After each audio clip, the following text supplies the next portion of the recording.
Hello, good morning, good afternoon, good evening, wherever you are on this lovely world on your own screen. It's a pleasure to have you with us again. We are approaching an interesting topic today, which is a bit a driver, and our honored guest is just on a conference on that interesting topic. The topic is CX, and we would like to dive in with Trent Rossini from inQuba on outcome-based CX, a new perspective to CXM and getting a CX ROI, make it happen. On that topic, I would like to introduce him briefly and let him add some more facts, what I have potentially missed, as I'm hoping that I didn't miss too much. And we encourage you to participate in utilizing the comment section of LinkedIn, your favorite social media channel, Facebook, YouTube, whatever you would like to discuss with us, to let you participate in our discussion. Trent is a recent innovator in the field of customer experience, marketing intelligence, and journey orchestration. As the founder and managing director of inQuba, Trent has led the development of groundbreaking platforms that redefine how businesses engage with their customers, moving beyond traditional metrics to focus on outcomes, emotional impact, and real-time ROI, which I like very much and find important. With a background in leading customer-centric organization, Trent brings a critical and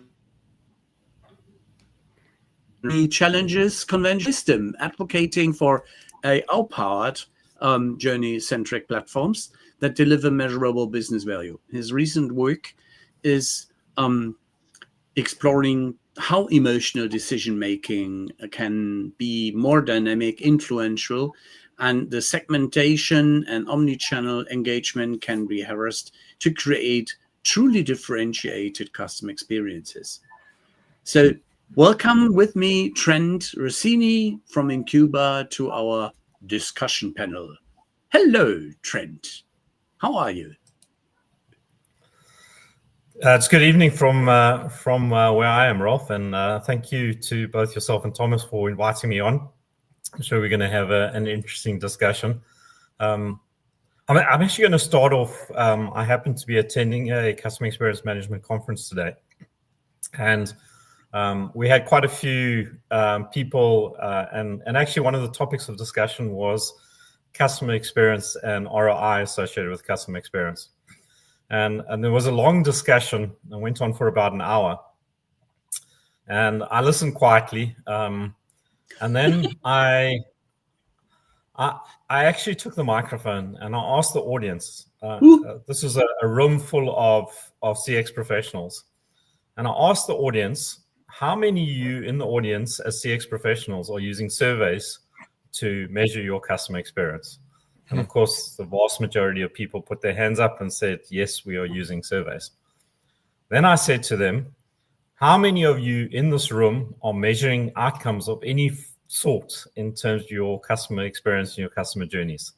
And needless to say, not a single person put up their hand. And I'm afraid to say that that is the state as I see CX today, is that there's this completely inappropriate, completely misguided view that CX programs are centered around surveys, and it just gives you fundamentally the wrong results. And what I'm seeing in the market, and I think it was reinforced through a report put out today by Maxie Smith from Forrester, is that there's this continuous focus on what I call cheerleader VOC-centric CX programs. And quite frankly, it's the reason that the whole space of CX and CX professionals are being discounted to the extent that they are. I'm sure you would have seen, and we met certainly on LinkedIn, you would have seen the amount of narrative that's happening at the moment about losing faith. People like Zach Hamilton, Bill Stakos, Ray Gerber, and other luminaries in the space are really starting to question whether the approaches that CX professionals are using is the correct one. I'm obviously of the view that it's not, and I guess that will be the subject of today's discussion. So it looks like CX is still where it was about 10 years ago. It pays for itself. CX is a value in itself instead of something that improves measurably business results. Is that a fair assessment? I couldn't agree more. I mean, the people that were on the panel today, they spoke at length of, they lamented the fact that they're not getting the attention of the CFO. They lamented the fact that no one takes them seriously. They lamented the fact that they battle to talk to executives and get commitment to budget. That's not because people don't believe in CX. That's because the approach is wrong. That's my view.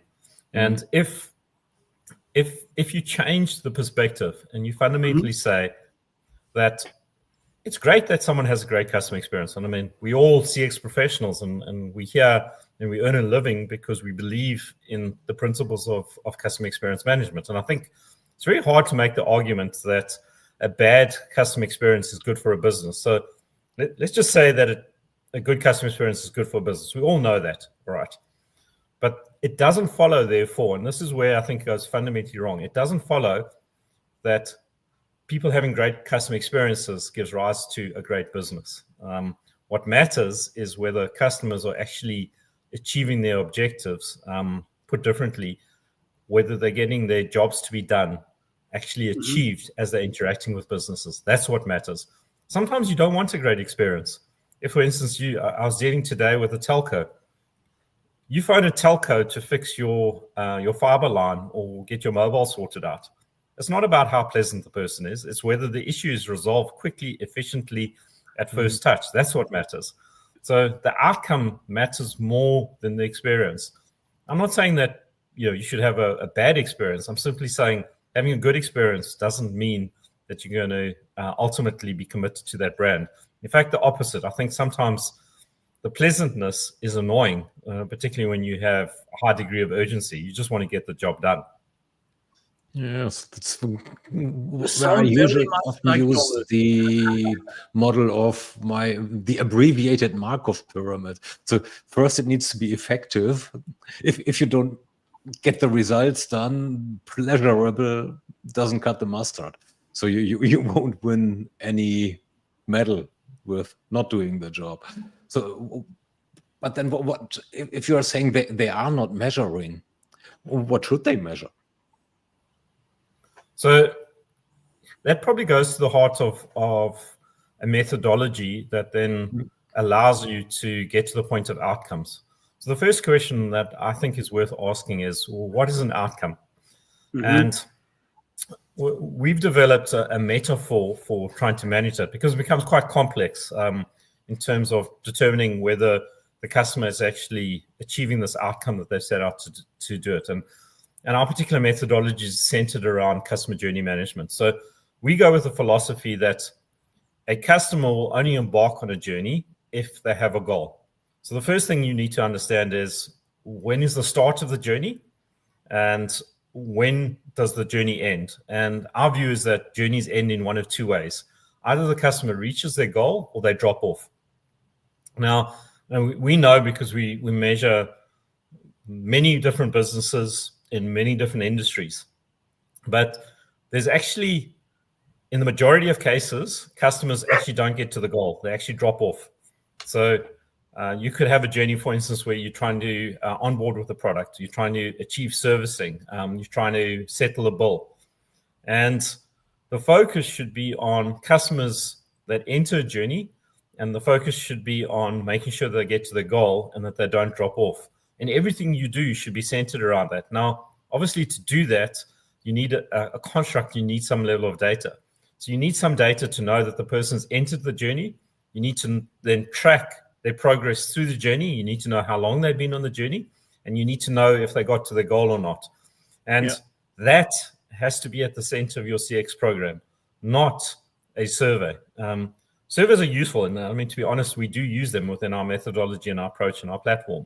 But we use surveys as a means to inform what is happening on the journey and why customers are feeling in certain ways and what the outcomes are. Not starting with surveys and then retrospectively trying to do broad and quite frankly, inappropriate association with things like revenue outcome. Again, one of the discussion points for today was to say you should associate your NPS score with revenue. It doesn't work. And the reason it doesn't work is because there are other factors way beyond the customer experience that actually determine profitability. It's got to do with the customer's income, their choice of product, maybe their demographic, their affordability. Those are not factors related to NPS. So any linking that you're trying to do between NPS and revenue it's a failed structure. It's the wrong approach. The right approach is to look at what the customer's trying to do and then see if that goal on that customer journey is actually giving rise to a revenue outcome and what the cost is. That's the right approach. And you have to do that at an individual customer level. So you need a fundamentally different approach. The vendors in the space, and sure, I guess in a way we are one of them, they've cottoned on to surveys because surveys are easy. Yeah. But just like NPS, NPS is an easy philosophy. It just doesn't work. It's failed in every possible way. It's not predictive. It doesn't in any way tell you what's going to happen in the business. And the associations are dubious at best. CSAT and CES come to my mind. Or what would you recommend to go for more actual and more probably real-time measurement of an experience, such as get on your phone, dig in, tell me how you liked it or how you disliked it? So let me give you a real case study. We've got a client at the moment. They sell a variety of insurance products. Now, again, for this particular client, we track the onboarding journey for clients. Mm-hmm. And they sell these various products. And one of the things we monitor in the onboarding journey is the first 3 months, because what they've determined is if people pay premiums for 3 months, then they're more likely to be sticky over the life stages of the customer journey. So we started the program not measuring the customer experience. We started the program measuring the outcome. How many people enter the journey? In our market, they've got something called a debit check, which is basically a right to deduct the premium through the banking system. So you have to actually accept that through a digital mandate to accept that you are prepared to have the deduction. It gives you greater certainty of payment as a provider. And then you need to then pay the premium for the first 3 months. So we started off by measuring how many people enter the journey, why people either accepted or rejected each one of those incremental payments, and then how many people were still on the policy at the end of the 3 months. All right. Okay. Then what we did is we started to ask a whole lot of questions. Questions like, what is your CES? What's your customer effort score? What's your NPS? What's your CSAT? And here's the thing. Those metrics have very little correlation with the outcome of how many people stay. All right. Okay. And what's really, really interesting is the thing that had the biggest correlation is, in fact, in a completely different question. And when I tell you what it is, it'll be intuitively obvious to you. We asked the question, do you understand your benefits? And do you understand how to make a claim? And depending on whether people answered in the positive or negative as to whether they understood the benefits of the product and how they made a claim, it was an infinitely more predictive insight than actually looking at the customer effort score. I don't have a view as to what the right CX metric is. What I know is you can measure outcomes on a journey, and then what you do is you overlay insight metrics to determine what are the important factors. For this particular client in this particular situation, it seems that they're not doing enough to get people up to speed with how the product works and what its benefits are. And that seems to be highly predictive in terms of the outcomes, and the correlations are abundantly clear. Wow. That is quite interesting to see that you're not neglecting, but you are focusing on real life things, such as, do you know how to claim if you have an incident and these things. So that is some of the real life experiences, and aligning some of the CX initiatives with strategic business outcomes. What do you see here more critical than ever? You mentioned already that there must be some money involved, such as you should do experiences, creating experiences or generating experiences which are serving, which are delivering benefit, and which also create some income. What else is there? So I think, again, if we examine what you're looking to do, a business ultimately wants to drive profitability.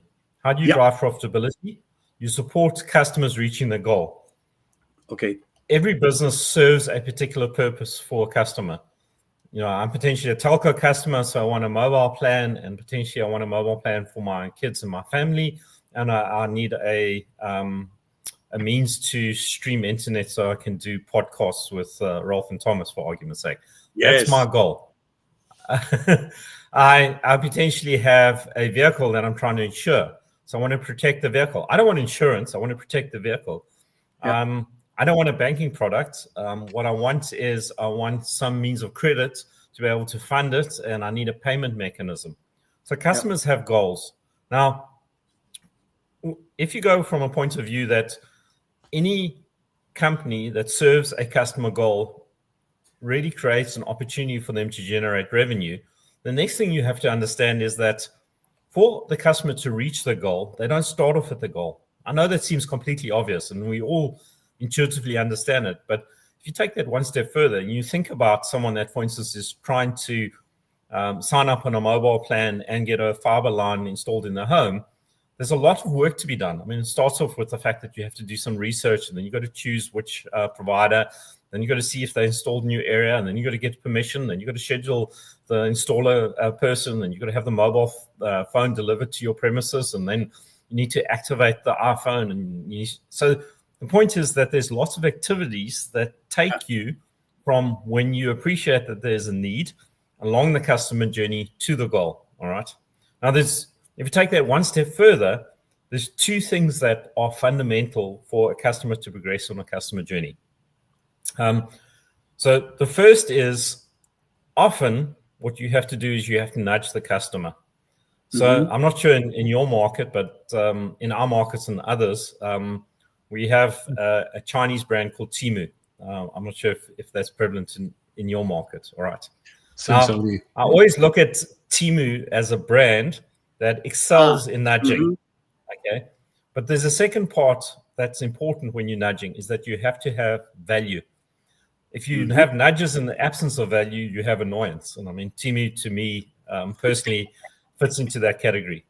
If, however, you have a value proposition, so for instance, if you've got a great insurance product and maybe it's got a loyalty program and it's got great service, then what you do is you can communicate the value. I mean, to be fair, I think, if I contrast Temu to Amazon, to be fair, I get a series of communications that I think are relevant. The products are appropriate for my particular need. And yes, they nudge you, but there is inherent value. So you need to go back to the fact that you need to have both value and nudging. And if you do those things right, you can actually get a customer to progress along the customer journey. And when they get stuck, because customers do get stuck because businesses are complex and customers have unique needs, you want to intervene at different points in time. Now, that's a kind of a micro level, a journey, an acquisition journey, an onboard journey, a customer service journey. But there's another level to this, which is the life cycle of the customer, and they go kind of one level up. And the life cycle of a customer takes you from exploring to awareness to engagement to servicing to loyalty to advocacy. So you need to manage the micro of the customer journey through the customer different journeys that make up the life cycle. And ultimately what you want to do is you want to build the brand. And if you think about all of those pieces fitting together, that to us is what macro journey management is about. And on top of that, obviously you need great experiences. So I'm not discounting great experiences. I'm just simply saying that you start off with the behavior that you're trying to achieve and getting your customer and supporting your customer along the customer journey towards the outcome. And every goal should meet two requirements. It should meet the requirement of the customer, but it also should be a revenue generating opportunity as a business. Because if you get those things to converge, I mean, obviously, let's say an insurance company, the customer's goal is to insure their assets. You as an insurance company will get a premium as a result, and you need to converge the goal of the customer with the goal of the company. And if you do that well, you get great companies. I mean, that's how Amazon, Apple, and many of the others are doing really well at the moment, is because of that convergence between the customer need and the company's goal. And if those stack up well, you do really well as a business. Obviously, if those are misaligned, and sometimes I go back to my example, and apologies for any Chinese CX professionals that might be online, but I think Temu does the exact opposite. They're trying to drive revenue simply to drive revenue, and it's not, or in my particular case, it's not adding value in my life. I'm sure there are many other brands like that. It's a bombardment. Thomas, up to you. Looking at it from a kind of chain yanking perspective. So journeys have outcomes, yes, and they need to have outcomes. Of course, they need to. But does every single touch point that makes up this journey, because they're making up a kind of a daisy chain. And what surveys usually do is surveys and NPS and CSAT usually looking at the last touch point. So one now could say, and that's the yanking of the chain, one now could just say that the surveys or the CSAT questions are set up the wrong way. So a couple of perspectives on that. I mean, you're right. A journey is made up of multiple touch points, but the touch points are simply indicators of progress along a journey. So a couple of things about that. The first is the absence of progress on a journey is something we call an idle. And you can see when customers idle, because if you're actually managing and measuring the time, you'll see that they're no longer progressing. The notion of a journey map is flawed again, because a journey map is something that's put together in a room based on the perspective of the employee. It doesn't represent reality. And I can actually show you this in data. You can take maybe 20 touch points, and there are literally hundreds of different journeys. I mean, and I know this from real data from real clients. All right. So you can't comprehend the many different choices that customers make. And it's proliferating more and more these days as people are getting omni-channel. So, I mean, you're interacting with social media, and then you're going to the website, and then you're calling the call center, and you're walking to the branch. So you can't comprehend of a journey. What you can do is you can determine whether someone started the journey. You can determine if they're progressing towards the end of the journey. And then let me go back to your point about getting feedback. We do believe you should collect feedback, and you should associate the feedback, whether you collect it along the journey, which we think is the right way to do it. And again, we don't like surveys. I mean, surveys are a bad construct. They're disruptive to the customer experience. I mean, who loves filling in a survey? Everyone hates them, and they hate them more these days. And we can see that because survey response rates are plummeting. All right. So surveys are bad things. They're bad for customer experience. I mean, no one relishes completing a survey. I mean, people do it out of some sense of obligation. What you should be doing is you should be chatting to the customer along the customer journey. Do you have the right information? Is this making sense? How else can we help you? Do you have all the information you need? Would you like a comparison? Would you like a callback? How did you understand the product? So you need to actually do that through either digital conversations or people conversations. And then you need to overlay the customer journey with these insights. And I mean, you actually want to physically visualize it like that. You want to physically visualize the customer journey. You want to physically visualize elements of feedback and the degree to which is positive and negative. And if you really do it well, you actually want to take it to the next level, is you want to actually appreciate the value delivery along the customer experience. So if, for instance, I'm taking on a financial product, I'm going to think about that financial product in terms of different dimensions. And this is really I say the Forrester model, but it actually came from a group of academics that Forrester adapted. Is this idea of a value model. And the value model is centered around economic value, functional value, relationship value, and experience value. So those dimensions of value need to be understood as you're progressing along the customer journey.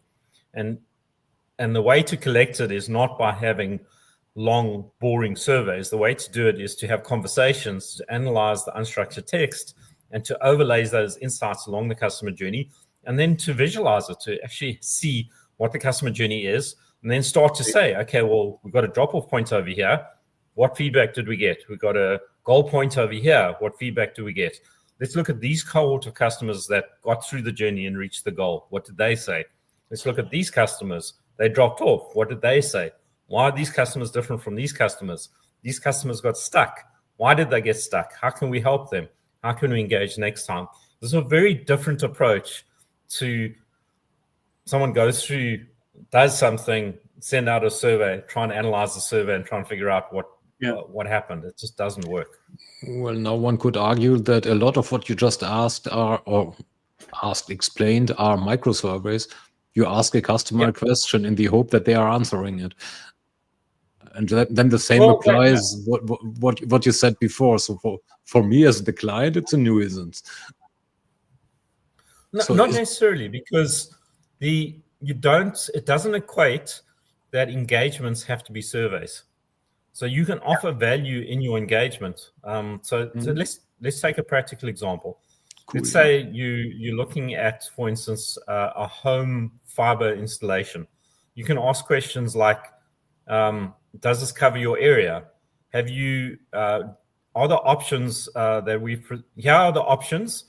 We've got this package, and this package. Do these packages meet your particular requirements? What are your requirements?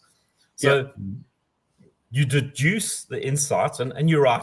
I mean, it is a form of a micro survey, but it's not please rate this from 1 to 10 and tell us what you feel. It's more, here's a piece of information that's relevant to where you are in the customer journey. What do you think about it? Does it make sense for you? Beneficial offer, such as you are in a dialogue, a benefit dialogue. 100%. And it's exactly the word we use, is dialogues. You have a series of dialogues, not surveys. So basically narrowing down the set of choices that I as a customer have, which then in turn, to determine what I really want and to offer me 100%. What I really want. And part of that is then to take, as you're learning through what Rolf said, the dialogues, you want to be building up the single view of the customer and understanding their preferences, because now you're building up a relationship with that person. And I mean, Thomas, your world of CRM is about keeping those preferences. So you start to collect preferences and how people like to engage and the kinds of products that they want and the way they're trying to engage. And you actually build it up in terms of understanding the preferences. Now, that kind of gets us into our next chapter of discussion, which is, what is the role of AI? If you can take all of that data and you can organize it well, then what you can do is you can take that context of who Thomas is, where he lives, what his preference is, what his family looks like, what his income group is, and you can hand it to AI and you can say, construct within the bounds of what we offer as a company, construct a one-to-one offer that's dynamically generated based on the context of the individual, and talk to this person in the language that makes sense for them at their particular point in the customer journey. And that's where we see the world of customer journey orchestration coming together with AI. And obviously that's exactly what we're busy with at the moment. And lovely, you have answered already an unasked question. Corby, concentrate, such as AI is being seen as a threat and as an opportunity on both ends of, like a knife. Yeah, you can cut something useful, or you can cut your finger, which is nasty. So, where would you see is even more in the benefit in utilizing AI, aside of getting the dialogue in an appropriate tone, or in the getting it in the right moment to the potential or existing customer? So, I mean, we see it in a couple of different places. Yeah. I mean, we have been speaking at length about progressing people along the customer journey. But what can also happen on a customer journey is you can have a failure. I mean, you can have a failure to deliver, and you can get a really bad rating, and you can get really negative feedback about the brand. Again, AI can play a key role because it can take the context and it can actually put forward a proposal of how to resolve it. And that obviously can be used by the person that's resolving that particular escalation through your case management or the particular solution you choose to use on the customer journey to actually collect all of the context and make recommendations. So it definitely can play a role there. The other role that it can play is obviously what I've described today conceptually is quite simple, but when you look at it, real data and real businesses, they're complex and there are multiple layers to them. So there are many journeys, there's much feedback, there's many touch points, there's much unstructured text, and it's a big data set, it's a complex data set, and obviously AI's got a vital role to play to pull out the major themes so that you can start making sense of this whole world, because the multidimensional element of what I've described sometimes is quite overwhelming for a particular individual. I mean, even though we've got great dashboards and they're very interactive, it can be a bit overwhelming to try and make sense of what to do. It's always easy to deal with the singular scenario. Sometimes it's more difficult to say, of the choices we need to make as a business, where should we optimize, where should we invest to actually improve the customer journey and the customer experience? And what choice would have the biggest impact that's going to drive the best outcome, because we have limited resources. Yeah. And what I love is that I have just now a deja vu, such the customer interaction agenda, CIA, from Phil Winters comes back 10 years ago. It was the big news, such as get the customer into a dialogue when he needs you, when he is responsive, because he has an urge. Your dialogues you are creating are just to that, but with more modern technology than 10 years ago. Yeah. Love that one. 100%. I mean, we always go back to, the corner grocer that knows their client base and has the conversation. I mean, we're just using technology to get back to the same point. There has been a question or a comment in the comment section. Redundant. Surprise. So, friend Graham. So, which pretty much questions is a question about one of your explanations. So, asking questions like, how confident are you, customer, that we are doing the right thing, that we have understood you, that yada yada yada, is that a good way to approach? Well, I think there's a couple of things. Is when you're dealing with a business, and we've all had this experience, you want to make sure that the business that you're speaking to doesn't feel like a goldfish. The old adage of a goldfish having a 30-second memory. You want the business to have coherence. So if you phoned the day before or spoken to your financial advisor the week before, you want that context to exist in the business, and it should. I mean, they know that you have a certain product. They know, or they should know, that you've interacted with the call center. They should know that you withdrew funds from your investment. So that data should exist, and you should compile it. So I think there's a fine balance to be had. Is you need to do enough as a business to make sure you assemble that data set in such a way that you show that you know the customer. At the same time, I think your point is also valid, which is sometimes you need to confirm it. And I think confirming what you know about a customer is a very useful thing to do. So I don't think you want to be arrogant and assume that you know all the answers as a business, but you also don't want to be in the other space, which is to be in a space where you don't know anything and you've got to re-ask the questions, because that can be very frustrating. As I say, it feels like you're speaking to a goldfish and not an intelligent business. The goldfish economy is prevalent. So, but that's actually an interesting sidetrack right now. Looking at what happens to generations, or how different generations behave. in particular, the younger ones who don't get their faces off Snapchat and TikTok and whatever, which are all goldfish economy applications, basically. It's all about short.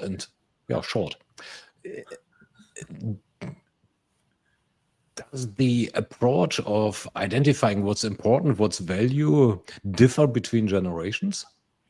Do the journeys need to be different for different generations? So, I mean, let me start off with just we've all had this experience. I have young adult children at university. And if I have a conversation with my children and I say to them, phone this organization, that's just something they can't comprehend. They just don't understand what it is to phone an organization. All right. And I mean, if I look at a little bit further in that, if we look at the latest stats from OpenAI, I'm not sure if you saw the graph, but basically at recess in the US, the chat traffic on Chat GPT halved in recess. And all of that says, it reinforces your point, Thomas, which is younger people view the world in a very different light and have different expectations. So I think the short answer is yes, they have a different expectation. Yeah. At the same time, a customer journey is still something you have to progress. I think the construct still works. People still start a journey and they still want to get to the goal. The way different personas progress through the goal is going to be fundamentally different.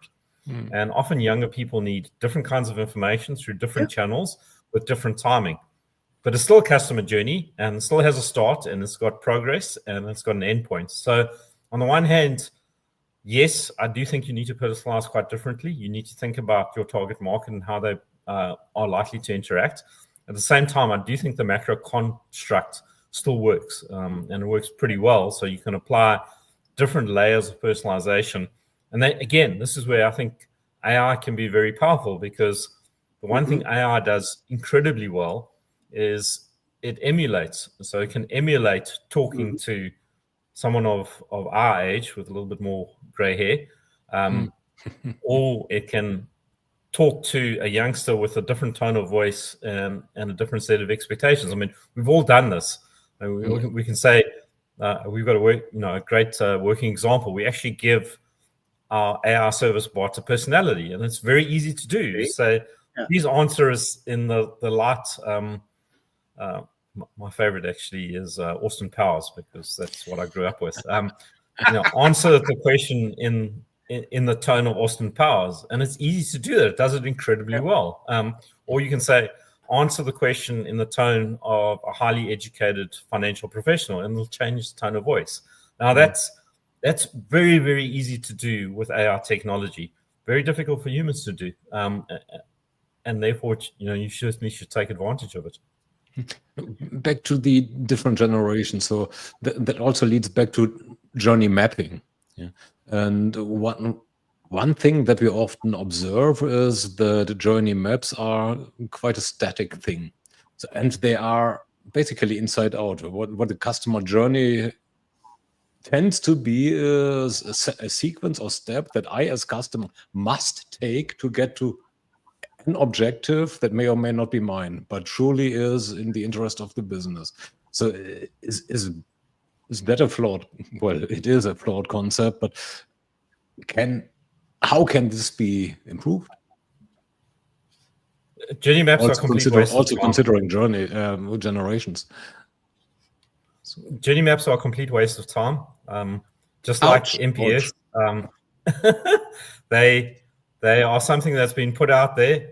They are generated by consultants looking for consultancy revenue. They tell you nothing. They tell you nothing on multiple levels. To your point, they represent the ideal. There is no ideal customer. There's simply a set of customers with different behaviors. Customer journey maps change. They're multi-channel. They have different timings. So trying to draw up a customer journey is a theoretical exercise. I mean, to be clear, when we start a project, we spend an hour doing a journey map. So I'm probably a bit of a hypocrite insofar as the fact that we do that. The only reason we do a first pass journey map is simply to identify the touch points along the journey Yeah. And the only thing we ever prove is that they're wrong. So you do a theoretical journey map, and then you use that as a basis to ingest data and discover what the true journey is. The true journey never looks anything close to what the theoretical map is. So yes, do them, but don't rely on them because they don't actually tell you anything about the customer experience. Okay, what else do you do then, or what do you need to do on top? Because if you're saying a journey map as well, it's a kind of a route plan, is a waste of time, utterly useless, I think is what I heard through the, well, these are the points that I connected via what you have said. So if you can't and shouldn't do journey maps at scale, what to do then in order to lead me to my desired outcome? And where does real-time data play a role in that exercise? So what you want to do is you want to generate from data, and this is the key point, you want to generate from data what the journey sequences are. And the data should be flowing into your journey platform, and they should be generating a representation of what the journey is. And they should, they obviously should be real time. Although real time is sometimes difficult, and that's another discussion because, again, in the real world, not all data in every system is real time. And in fact, things get really a lot more complex when you actually have to deal with real time and batch data simultaneously. And that's really tricky, but it is actually doable. And the reason I say it's really tricky is you no longer can rely on the sequence of the arrival of the data to come to your conclusion. The implications of that are massive, but it means basically that you need to worry about when the journey point arose. So in our world, we look at a journey point like a GPS, piece of GPS data.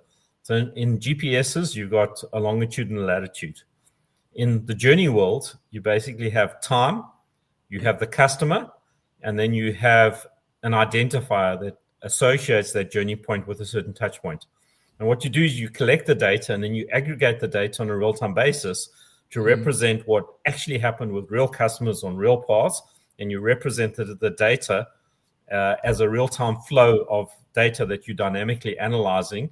And that, in fact, should drive all of your rules and your analysis and your visualizations. That's the right way to do it. So put differently, that's journey analytics that generates your journey map, not a brown paper exercise that you run in a room that gives you the wrong answer.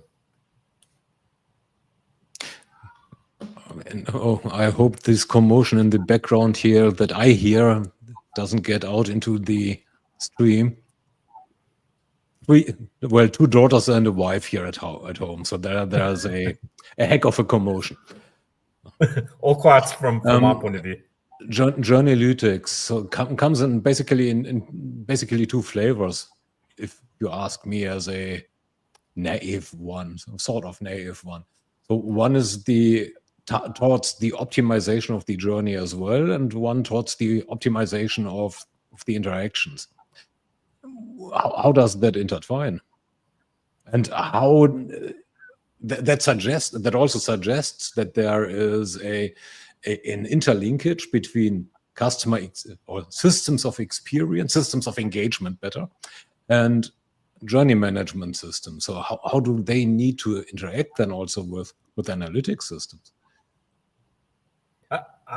I personally think that thinking is flawed. I think it's the wrong. Good. I think it's the wrong construct.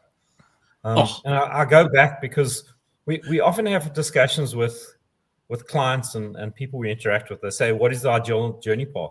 I don't know what the ideal journey path. Thomas's ideal journey path is very different to Rolf's, is very different to Trent. Yeah. That's not the point. The point is I will go on the journey in a way that makes sense to me because I'm a unique individual making choices about the channels I interact with. That's not what matters. It's the wrong philosophy. The right philosophy is what's the start and what's the goal point. And as long as you're moving towards the goal and you're making progress and you're not having a bad experience, then things are great. So don't try and find the ideal journey and don't try and optimize journeys.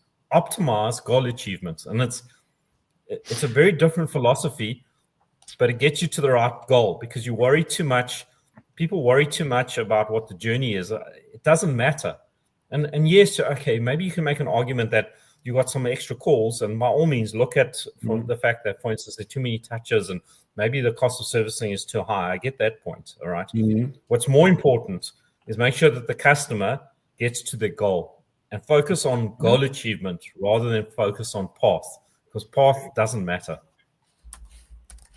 Yeah. Okay. No. Let me become more precise. So the optimization, I meant helping me as a customer to get to my objective that you business have somehow inferred in a way that is best, well, whatever is best for me, probably most frictionless for me.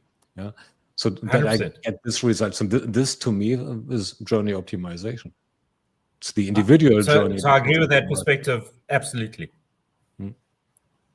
And to do that, basically what you need to do, it goes back to the themes we've spoken about, is understand if the customer is moving forward, because that's a big indicator. And progress is defined. It's a complex concept, because getting to the goal is not necessarily progress. You simply are getting to the next stage in the journey that allows you. And sometimes you'll do some loops because you need some verification or you need some comfort. So what you want to do is you want to monitor how you're feeling towards the brand. And then again, using the construct of value. Am I perceiving value? Am I perceiving value in moving? Am I progressing forward? And are my responses then customized to my particular situation? Now, if you're moving people along the journey and you're adapting dynamically to the personalization needs of an individual, you will eventually get to the goal points. And yes, you have to do a check and balance to see that the journey is not too expensive to run as a business. I get that point. You can check that, and maybe you can bring about some optimizations. Think about how people spend less time, or you get to the point more quickly, or they spend less time in going in circles along the way, which sometimes are necessary. But you optimize for goal improvement and then adjust your cost basis to make sure that it's affordable as a business. And I mean, I agree with your definition of optimization, of making sure that the needs of each individual are met as they're progressing along the customer journey. So now, how do I call them systems of engagement now and journey management systems interact to achieve that? Or how should they interact? Well, the way we do that is we keep track of the analytics, and then we have rules on top of the customer journey that choose to engage. And really what we're determining is whether people are progressing forward. So one of the constructs that we use is idles. So we look for people that have got stuck on the customer journey, and our platform then can instruct the systems of engagement to engage at the right time.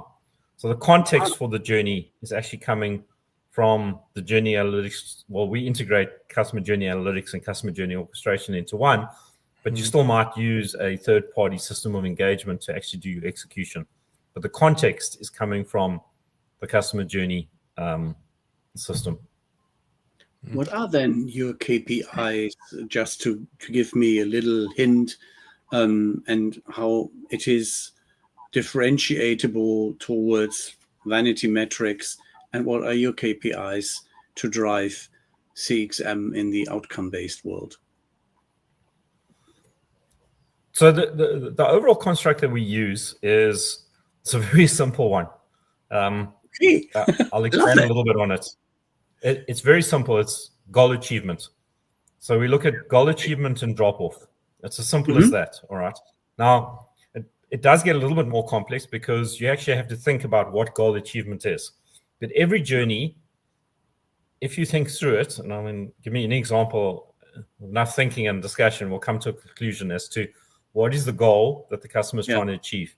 There's no such thing as engagement for engagement's sake. It doesn't exist. I mean, it does sort of exist in a campaigning world, but even that is flawed.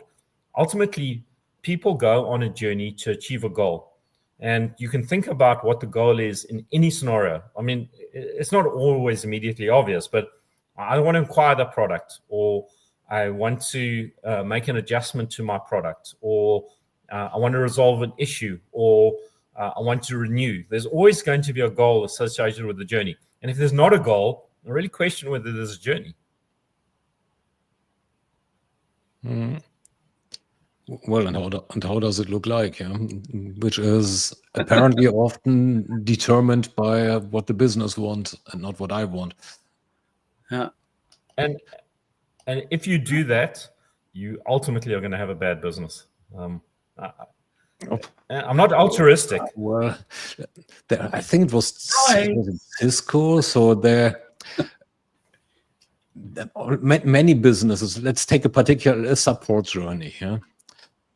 I have a problem. What is the first thing I do? Probably same as you. I open up a browser and search. Or maybe I do some ChatGPT these days or Perplexity, but I do some research to find the solution. I might even use the website of the vendor directly. So I don't find it, which is more often the case than I like to admit. So what's the next thing? I use the freaking phone. And there, the first thing I hear is, well, look up our website. With an automation. Busy. This is where I freaking just came from and didn't find it. So, which is to me an example of a journey that is set up not to help me. Yeah. So what do you tell businesses like those to improve on their journey management? So I guess we go back a point, is to say, what are you trying to achieve as a business? You want customers that will stay customers for a long period of time. All right. Yeah. You want revenue from, that's your goal as a business. And the exchange of value that happens is you will offer a service that's of value to the customer, and they will stay a customer because they're getting a good service. All right. So then you take it one step further and say, all right, let's think about the fact that you're running a technical environment and there are going to be failures because technology is technology. Think about how you can engage with the customer to meet the objective of offering them value and having a great service. So there's lots of things you can do. First of all, you can make sure that when that person engages with you, you've got their context. You know where they live. You probably know what router they've got. You might even know, based on previous interactions, what their level of technical competence is. You might, and you should know what their channel of interaction is.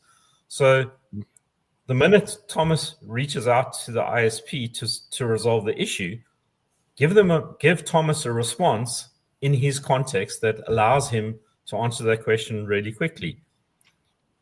If he doesn't get an answer, make sure that you've got enough capacity in your call center to service Thomas, not because you're a nice business, but because if you don't look after that customer, ultimately that customer is going to leave. Now, what is the cost of running a good call center with skilled individuals after you've dealt with the more basic elements relative to the cost of acquiring a new customer? But what you want to do is you want to measure that relationship. And this is where you progress from the esoteric into the practical. Measure definitively. Did Thomas resolve his issue? And did he stay? Because that's what matters. Not, in theory, people that we service better should stay longer. Measure you as an individual. You were serviced 3 times. Did you stay? And you have to have enough data, and you have to then correlate your revenue journey with your servicing journey and see that the two actually correlate. And hopefully you'll come to the conclusion, which I have no doubt you will, that those customers that get serviced and resolve the issue stay longer and spend more money and ultimately generate a better profit. And it'll give you then the business case to invest in the appropriate level of servicing that makes sense. But if you do this in the esoteric as opposed to data, you'll never come to that conclusion. You'll never be able to prove the point. Okay, so now the example that I just use is quite an obvious one, which also has a challenge because there is a break in channels in there. First, I'm on the web, and next thing I do is I probably pick up the predecessor of this, which is well connected via another wire, which means that the service center and the knowledge base are essentially disconnected, or means the service channels are essentially disconnected. Do you suggest that basically companies are running on legacy business, legacy technology, which they should change? Well, again, a good journey orchestration and journey analytics platform will connect those channels. It's not that difficult to do. I mean, every one of those channels that you spoke about has got an identifier. So if you're interacting with a phone, you might have CLI, you might not, probably you won't. Let's say you don't, but you're going to talk to an agent. And the first thing the agent's going to say is, who are you? And either what is your account number, what is your mobile number? So CRM will know that. When you interact with the web, that website will know who you are. It knows that because we've got cookies, and cookies are not going anywhere anytime soon. I mean, I'm talking about first-party cookies, not third-party cookies. It knows who Thomas is. So it knows, and I mean, these things are not difficult to do. It knows that you are the person that's come back to that website. That's not difficult technology. It exists today. I mean, the ad agency has been using it for years and years and years. If you interact with a chat tunnel, let's say in our market, WhatsApp is a big channel, or SMS. Well, you can identify who the person is. It's got an identifier associated with it. So it's not that difficult to bind together these channels to get that universal view. I think this is a problem that is dramatized as being more difficult than it really has to be. Why isn't that changing then? I agree. I totally agree with you. But why isn't it changing? Yeah. Why is this because people haven't got to the point of adopting really good journey technology, which I'm trying to change. Yeah, still on surveys. Now I get you. Because I mean, we are on the same line here, but it's interesting how often this is still the case. Yeah. So businesses assume that the first thing I do is pick up the phone, which is probably the last thing I do, because it's so 100%. annoying sitting in a call center for hours. Yeah, everyone hates call centers. I mean, they're terrible. Yeah. So, but still, businesses assume that this is the first thing that I do, because apparently people like to speak to people instead of having their issue resolved. That's why I call them solution centers and no longer call centers. Because my expectation is they do deliver help and reduce my pain and are responsive.